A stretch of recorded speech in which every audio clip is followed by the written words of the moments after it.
Hi, I'm Michelle Felipe, 42 years old. Dati, I used to weigh 82 kilos.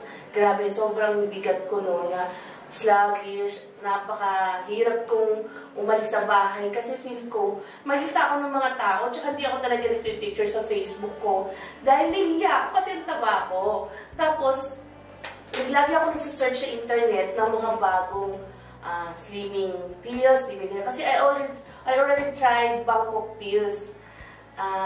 Pumayat po ko doon pero after 2 weeks, bumalik agad. At saka yung, para sabi nila, may drugs daw yun, kaya hindi ko lang po tinuloy. Tapos, na-try ko rin po yung Zendiju. Maraming Chinese products sa Binondo na tinatry ko, tapos kiniklaim nila yun yung original. Napakarami ko na po na-try.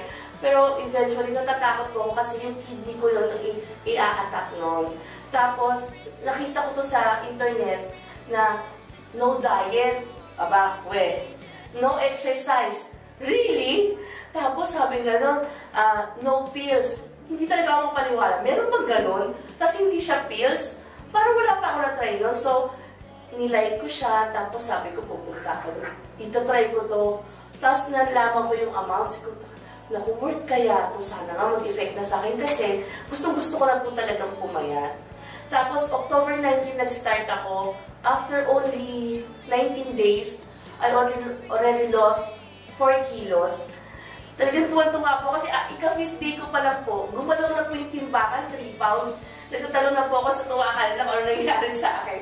Kasi, natuwa po talaga ako na totoo pala to, na meron pala ganitong produkto.